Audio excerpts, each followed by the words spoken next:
Welcome to QWERTY Writing Life Podcast, where we have candid chats about our creative lives. This is May. And I'm Joy. For more information about our podcast, monthly newsletter, or author resource series, visit us at QWERTYWritingLife.com. That's QWERTY, spelled QWERTY. It's the first 6 letters on your keyboard. So, are you ready? Grab your tea. Or your coffee, and let's chat. Hello, everyone. It's another week. Hello and welcome. Today, we're going to talk about, what are we talking about today? Oh, the fear of success. Yes. But before we do that, we're going to talk about our creative weeks. So, Joy, what did you do? Well, I got to go and hang out with you. So we got to do a creative collab situation at our alma mater. And it was so much fun and totally filled my creative well. So, yay. That is so wonderful. I'm so glad you came.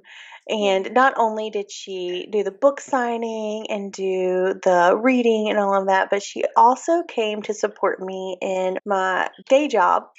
And I was hosting an event that brought together alums and prospective students, and she supported me by being an alum who spoke to prospective students. I'm thankful. It was the first one of these events. It went pretty well. I've analyzed some things that could go better, and we'll see how it all goes next year. But thank you for your support in all of the things, writing and everything else that I do. And yeah, well, it was fun. So much fun. Yes, yes, so much fun. And so I think what I love about it is just the memory lane thing that you get to do, because that's where my husband and I met. That's where we met. You met your husband there. Like it's it's kind of like going home, literally. Yeah. So it's more than just your typical homecoming, and it's fun to take the kids to it and all of that too. So yeah, yay! We had a great time. We did. It was fantastic. And I guess that's kind of my creative week as well, because there was a lot of preparation and stuff for that throughout the week, setting up everything, getting the book signings all aligned, author happies and book readings and poetry readings and all that stuff. So, and I also put together like the little goodies that we gave away at the readings event, and I'm just going to talk about it because I'm really proud of this. It had like a reusable silicone tea bag in there, and like some chocolates, and I made a bookmark that said like continue your story, and it had the name of our college on it and everything, and like the degree programs, and it was just like a little happy bag that was just a thank you for coming for all of that stuff. But I just thought it was really cute with the tea bag and the bookmark and stuff. I was like, this is a poetry reading giveaway. Like, it feels very literary. So it's perfect. Absolutely perfect. And everything looked amazing, and it was all fantastic. You did such a great job pulling everything together and planning everything, and so yay. It's been fun hearing you talk about planning it, and then to get to see it all come together is like just perfect. So all of that sounds very cheerful and celebratory and all of that. And normally our creative weeks tend to lean toward our topic. This week, however, that is not how it all went. So our transition is actually a contradictory situation. It's true. But we just wanted to cheer you guys up a little bit before we, But hopefully we're going to cheer y'all up again by the time we get to the end of this. So Yes, I think so. And I think, too, that there might be, like, some light bulbs that go off in this. And it's like, oh, that's what I'm afraid of. You know what I mean? Mm-hmm. So, because who thinks, well, actually, we might not have the perfect transition, because it seems like fear of success, like the word fear and success seem to contradictory altogether, doesn't it? Mm-hmm. So, anyway. That's our topic today. as humans, we face down fears every single day. So some are really small, like the fear of creepy crawlies, that the fear of creepy crawlies that we push aside in order to exterminate said creepy crawlies from our home. Other fears are pretty huge, though, and honestly, they can be paralyzing to our emotions and our creativity and our productivity. So these are big fears, like the fear of the unknown, the fear of failure, the fear of being called on in class, which was, I don't know, it was a thing for me. It was a Mhm. true thing for me. It's like I wanted to be called on, and I wanted to say the right things, but also I feared it. Yeah. And because what if I didn't say the right things? So, and then of course, like fear of spiders and lizards and all those snakes and things like that. But the big one that we're going to focus on today is the fear of success. Mhm. Yeah.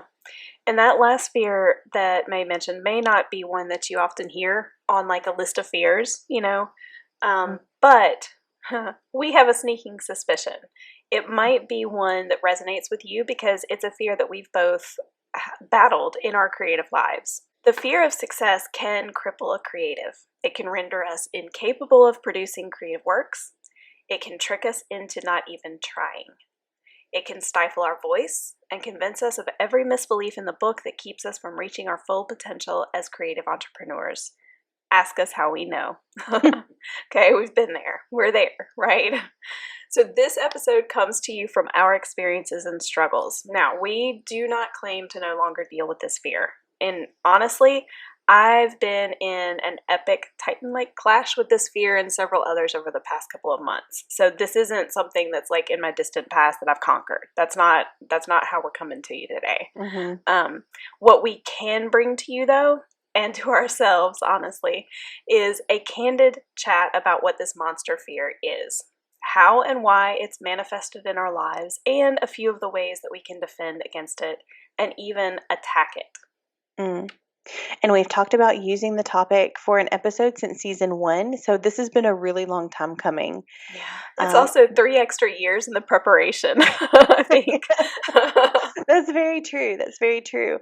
And so we have gotten really, really candid the last couple of episodes. And so, here we are again, vulnerable and on display for you. Yeah. So when we finally put our fear of success into an episode planner for this season, we began talking seriously about like how to approach it and what we can add to the conversation.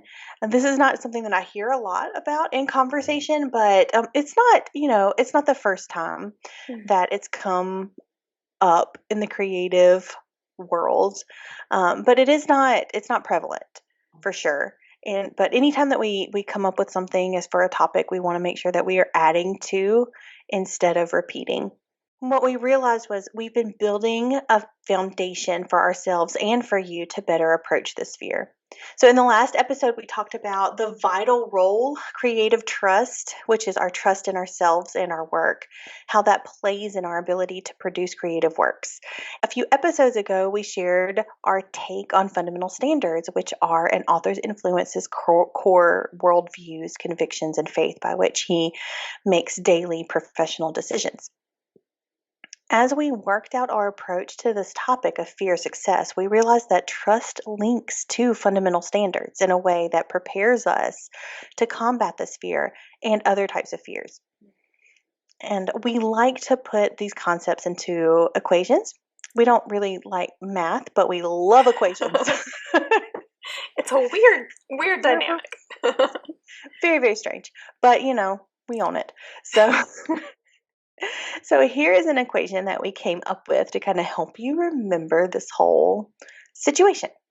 So trust plus fundamental standards equals knowledge of what compromises, next steps, approaches, or just plain actions are wise and appropriate for our creative business. Yeah.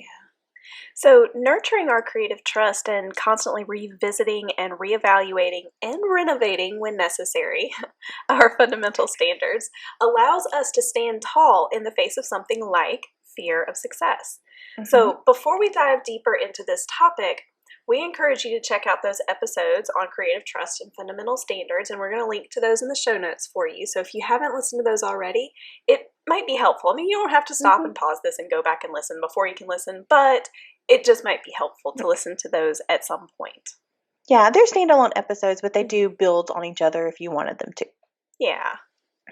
That's a good way to put it. So what is the fear of success? Honestly, it's mostly self-explanatory, but it occurs when the thought of succeeding at something like a personal goal or a work achievement, a creative endeavor, a business venture, those kind of things, when those kind of things terrify us to the point where we can no longer work toward whatever the goal or the achievement or the endeavor or the venture is. Yeah. All right, so now that we're kind of all on the same page, because you know how we are, we like our pretty definitions, and we like to make sure that we're explaining exactly what we mean by the words that we say. So now that we're all on the same page with what we're discussing, May and I want to get personal and real with you as we each share a few of the ways fear of success is manifested in our creative lives. So, just a quick little background for me. When I first recognized this fear in my creative life, it was back at what I call my first go at becoming an author. In 2010, we moved from North Carolina to Louisiana. My husband had completed grad school, he was just completing it. And his grad school was, for me, a miserable experience for lots of reasons that I won't go into. But how it ended was it put us into a lot of debt. I had both of our kids while we were there, and we were far away from any family. And I also struggled in my transition to motherhood. Pretty big time. So the move to Louisiana, though, didn't feel a whole lot better at first. We lived with my in-laws for 7.5 months, which I am beyond thankful for because we needed that in order to shovel our way out of debt and to figure out what our next steps were. Plus, my in-laws are just stinking amazing. But if you've ever attempted to live with anyone else, especially when you've got kids, you know it's not an easy thing, no matter how incredible everyone involved is. So that was actually my time when I began putting words on paper and researching publishing companies and query letters and all the things. I also freelanced with a local magazine during that time, in addition to some other virtual freelance writing gigs that I had. And I was kind of in my element and finally starting to feel like me again since really for the first time since having our first child. So then fear of success hit me like a tranq dart in 2011, and I walked away from my dream until just before May and I reconnected in 2016. So something interesting happened, though. When I named my fear, I poked at it until I figured out why I felt the way I did. Why was I afraid of success? Because that just really sounds ludicrous, honestly. And so for me, I kind of came up with two main reasons. The first was a fear of losing my standards or compromising if I became successful. Like, would I give up on those things? And so one part of that was letting fame kind of go to my head. Would I prefer the whole author thing to being a wife and a mom? You know, would I end up putting that ahead of these things that are definitely more important? Also, a big part of it was, would I compromise my values or my vision for a publisher? Which, you know, fast forward, I'm an indie author, so I don't have to worry about that because I am the publisher. But it was a concern. You didn't know that at the time. No, at the time, I didn't realize how possible and amazing the whole indie publishing world was. So I was only looking for traditional publishers, and it was a big concern for me. So that was one of the reasons for this fear just kind of gripping me and holding me down. And the second was a fear of disappointment after success. You know, I think we all face this where after something huge and long awaited, like an event or a holiday or a something, there's always the letdown. And I was kind of terrified that, because this was my lifelong dream to see my name on a book cover, I felt like for such a huge dream, man, the letdown is going to be pretty awful. So there was that. And with that also came the fear of letting others down with books 2 through whatever. if the first one really did bring the success and all of that. And so that's kind of where my mind was at that point in my life. So what about you, May? Okay, fine. I know, right? This is hard, y'all. This is a hard one, guys. Be kind to us. It's really hard, folks. Well, as Joyce said, I've also struggled with this type of fear. I also did not know the name of it whenever I started seeing the symptoms, actually. So it showed itself as procrastination, as laziness, as a lack of self-esteem, even, or confidence in myself. So one of the big ways that fear of success has kind of shown itself in my life is that I was kind of scared of being discovered that I'm incompetent. And this this really leads to imposter syndrome. So if you, sometimes imposter syndrome can show itself in so many ways, and it attaches to other things that we're afraid of, or that we're just, hesitant about in our lives. And so for this, it attached itself to the fear of success.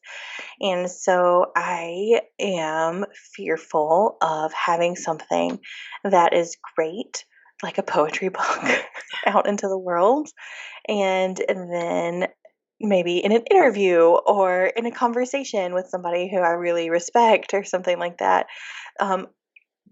being found incompetent and ashamed of the fact that I'm in that conversation at all. So does that make any sense?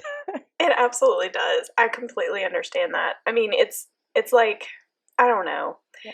There's a part, and okay, I feel this way about being an adult too. And I don't know if this makes sense or not, but it's like every now and then I have this moment where I just look around and I'm like, do people realize that I'm a mother and I'm in charge and I'm supposed to keep these creatures alive and stuff? Like, I don't think I'm capable of that. I feel the same way. And in some ways, I have come to grips with that, but in other ways I haven't. So like, I know that being an adult is iterative, and like adult and childhood is more of a circular situation than a straight line. You're not going to start out as a baby and then end up as an adult mentally or spiritually or any of those other, the inner person is not going to necessarily. Now our biological person is, because we age chronologically and it is a straight line, but all along there you have these little circles where you kind of revert back to being a child, and then you revert back to being an adult when you have to be, and then you go outside and you play in the mud, and then like there are and that, I think, is the beautiful part of life, that you don't have to be like straight-laced and stiff-backed and stuff just because you are now this particular age or this particular adulthood level or whatever it is. And that has become a beautiful part of my life, right? So example today. I'm at big girl job. And I went to the cafeteria, and wowie, did they have a dreamsicle push pop in the dessert section. I know, right? So good. So, those are the best, man. So I'm carrying my to-go from the cafeteria back to my office, because more work to do always. And on the way back, I open up my dreamsicle push pop, and I'm like, thoroughly enjoying the sucker, right? That is a very, one could consider that a childish thing to do. And then I am in charge of like actual people. Like, I am the boss, which is so weird, right? And one of my employees drove her car right by me, walking down, and I'm walking down the sidewalk, like, look at my popsicle. And I suddenly became ashamed that I was enjoying this popsicle, and this person like saw me enjoying this push pop. And why is that? Like, because I feel like I had done something that kind of removed me from a competency level that I would like to be at, or authoritative level that I would like to be at, right?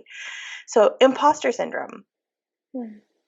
People who don't have imposter syndrome might be fine with going back into the office and being like, haha, this is a really great popsicle. Yeah, Okay, now you do your work. But for people who do have imposter syndrome, that might also kind of show itself, and that imposter syndrome might show itself in the fact that you do not feel as if you can lead that particular person who saw you lapping up a popsicle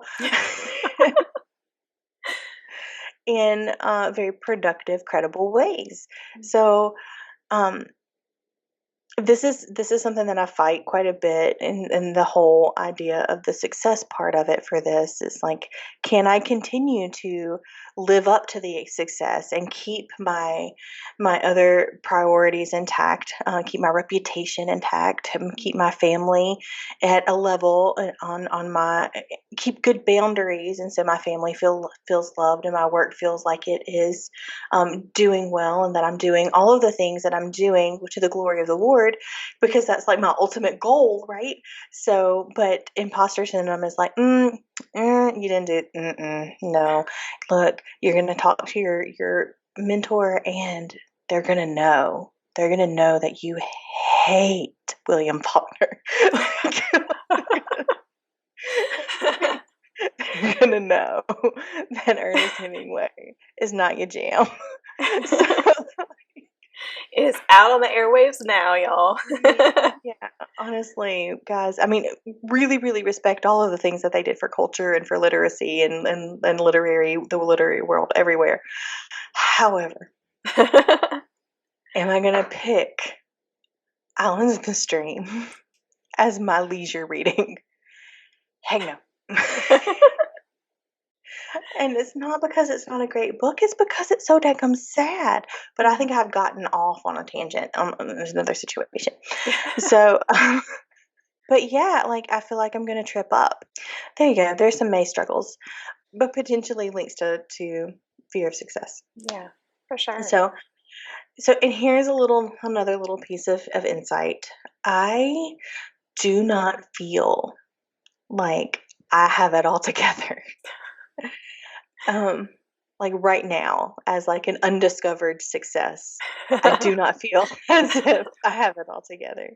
So adding more feels overwhelming when I think about it, which sometimes overtakes the dream of success and recognition and just leaves the fear.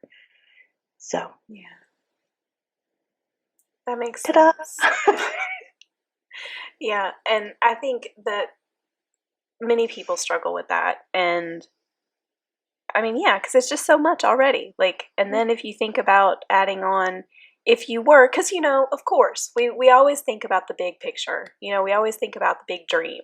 Like, you want to be New York Times bestselling author who every reader and every book club knows. Yes, that's the dream, okay? Honestly, for an author, that's what you want. But when you think about that, it's extremely overwhelming. Like, I don't know that I really want every book club in the world to know my name and be like, picking apart every scene in my books. Well, it just depends on how they want to express it. True. So yeah, I mean, that's definitely something that I think a lot of people struggle with. And thank you for sharing your struggles with us, because it's not easy to be vulnerable. But here's the thing: out of our vulnerability comes the opportunity to grow. And I think I speak for both of us that we grow by sharing things like this, and we hope that you do too. So that's always been a motivating factor of why we call these candid chats about our creative lives, because we want to be honest and we want it to feel like a conversation between two friends, because that's what we are, and that are just getting to the nitty-gritty of things. So now that we've given you, go ahead. No, it's okay. I just wanted to say, like, the growth comes in the reflection and the retrospection, and like you said in your portion when you were talking about your fear of success, like naming things, bringing things into the light, and saying, "This is the situation. This is the truth, the true story of what's going on here." And once you name it and identify it, then you can start saying, "You know what? This is not as bad as I thought it was." or this is really bad. Yeah. And that's when you can start, thinking about these different ways to address the Mhm. situation that you're in. Yeah. And that actually brings us perfectly to what we're about to talk about now, because now that we've given you some personal examples, how can we combat this monster fear that we've got going on here? Well, It's a big one. it is. It's a big one. We've got a few tools that have worked for us. And so, May, will you share yours first? Yeah, so I guess the first one that I try to do whenever these things kind of start overwhelming me is to pull back from where I am and look at the big picture of things. And it's not necessarily like, okay, I'm writing this paragraph, or I'm, working on this piece of art, this tiny piece of art or something like that. And you pull back to like your art room or something like that. I'm thinking like bigger picture than that. Bigger picture in that you want to look around what's happening in your family. You want to look around at what's happening in your state, what's happening in your spiritual life, what's happening in other people's spiritual life all around the world. Emotion, like you're pulling back and you're starting to look at other people and not just at yourself. And I think that's what I mean by big picture, because when you start seeing other people and you start, caring about other people and looking outside of yourself, then the overwhelming feelings that we have are able to be identified and then helped. Whenever I'm closed up and I'm only seeing my own struggles and my own feelings and my own issues, then it's so easy to be blinded by all of that darkness. But when you start pulling back and seeing the big picture, and when you start pulling back and seeing the big picture, then light can come in, and you can really you can find the truth in all of that. So that's one thing that I do. And then another thing, and I was talking to my kid even about this just a couple of days ago, and he made a really big decision in his life, but he didn't really know what to do about it. And on a larger level, so he was actually overwhelmed by the big picture, if that makes any sense. And so what I was talking to him about was like, sometimes when I don't know what to do, and this has happened a lot, especially since I've moved from, one career to another, in my day job, is that most of the time I don't know how to fulfill the big picture. But there is something that Emily Freeman taught me, and this was the Next Right Thing podcast and also her book called The Next Right Thing. And but that's exactly what she introduced me to, was the fact that I can't look into the future and, just by willpower make this big picture come to be. But what I can do is look at the decisions that are immediately in front of me and hold those decisions up to my fundamental standards and trust in myself creatively, and also just trust in all of the things that have always held true in my life. And then make the decision based upon what I think is the next right thing to do. And so that's so funny that I was talking to Clay about that. So the next right thing, guys. Oh, I love that. It's just, I think sometimes like simple little words, like 3 or 4 words together, just are so powerful. Something like that. So I think for me, the 2 biggest things that help when I feel paralyzed by this fear are to reflect on my reason why. And I know that we've talked about this a number of times over our 3 seasons together, but your reason why is just simply the why you're doing what you're doing. Whatever your creative endeavor is, whatever your thing is, why are you doing it? So, for example, mine, and I have it like right there above my computer, but I write from my heart to tell tales of the soul in order to inspire people of all ages and leave a literary legacy for my family and for generations of readers to come. So that's my reason why. So when I'm paralyzed, I can go back to that. I can read it over. I can think about each phrase. I can think about why I wrote it the way that I did. Why is this phrase in here? This is my who, what, where, when, why, how, and so what of my creative business. So I can ask myself a few questions. I can ask, is this still true? Do I still believe it? Am I living it? And how does this reason influence my future? Or, I can make it even more specific to, okay, how I'm feeling in that moment of, what is it that I'm afraid of? Like what specific success am I worried about? Or it may not be success. It may be some other kind of fear at this point. I can use this too at that point. And just ask myself those questions and go back to that. And then very closely related, the second thing is to review my fundamental standards. So this is a quick reminder from what May said earlier. So fundamental standards are an author influencer's core worldviews, convictions, and faith by which he makes daily professional decisions. So that's just what your fundamental standards are. And you can do the exact same thing with these that I do with my reason why. Ask yourself, are these still true? Do I still hold to them? Do I need to revise or add to them or tweak them in some sort of way? Because that's something that we talked about too in that episode, that sometimes we need to kind of go back to those and work on them a little bit. And then once again, how do my fundamental standards speak to this particular fear? And so just kind of asking those questions and giving honest answers. Yeah.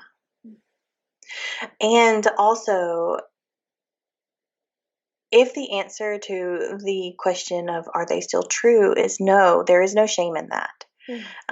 I think that knowing that you are adaptable and that you are fluid and that you are not stone or granite or anything like that, like it's okay if you want to move on and try something else, either a new medium or, a new focus.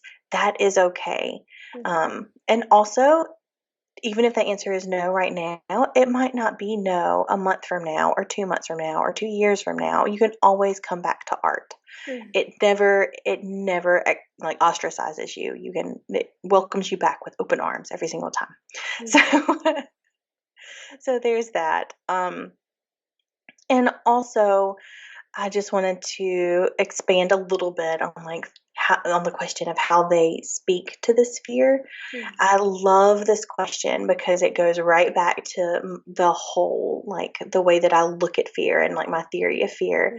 And, you hold up the situation that you're in, and does it, which one of the people that you are or the person that you want to be, which one does that edify? Is it the person who is farther away from your goal, or this the scared person who is cowering in a corner? That's me a lot. So and then you have the ideal, right? You have your why, and you have your fundamental standards, and you have the ideal person that you want to be. And you have those two people, and then the decision that's in front of you, and you just which one does it edify? And if it is the person who you want to be, then that your fear can be tamed a little bit. And then if it's the other person, then that you need to kind of work with that fear to move and make a decision to go toward the person who you want to be, the person that you're striving to be also. Yeah. So there's a whole episode on that. I think it's episode 5 or something from season 1. Yeah. It was a long time ago. It was a long time ago. And we'll link to that in the show notes as well, so y'all have a few episodes to go back to. Yeah. Yeah, so that's not specific to the fear of success, but it is specific to fear and how I kind of have managed it, being born a fearful creature. So there's that. Well, is there anything else that we need to say about the fear of success? I think that's pretty much it. Okay, so this is an ongoing conversation. As Joy said in the beginning, we have not mastered this. This is probably something that we'll be discussing later on as well as we grow and we learn more about this particular aspect of our lives. But for now, we hope that this episode has encouraged you to move past the fear in your life. And to help you do that, we have a QWERTY challenge. Woohoo! And so today we are going to challenge you. Well, actually, we're going to challenge you over the next couple of weeks to consider what might be hindering your forward movement. Could it be fear that's keeping you stifled? Or what is the source of that fear, if it is fear? If it happens to be the fear of success, we challenge you to consider, what is it about success that scares you? So, do you have like the imposter syndrome reason for the fear of success, like me? Or maybe you're concerned about potentially losing yourself and like being separated from your values. Well, we challenge you to consider what it is about success that scares you, whatever it is. And once you know what that fear is, then consider if one of these tools that we've shared with you today can help you overcome it. As always, we'd love to know what you've discovered about yourself and how you can grow through this challenge. Just drop us a line at QWERTYWritingLife@gmail.com, and we would love to continue this conversation with you. This one was a hard one. It was a really hard one. And so if you are finding like some emotional struggles with this and you need to kind of talk it out and you don't have a person, please feel free to contact us. We would love to help you like figure all of this out. It's difficult. Not to say that it can't be done alone, but it doesn't have to be. Yeah, definitely. Yeah. So we hope that this has been helpful and that you guys have a great week. Yeah. And go make something. Bye. Bye.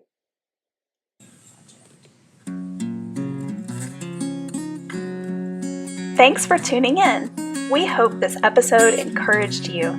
Like all creatives, we thrive on consumer recommendations. So please consider leaving us a review and sharing our podcast with your creative friends. If you'd like to continue this conversation, visit us on our website at QWERTYWritingLife.com or on Instagram at QWERTYWritingLife.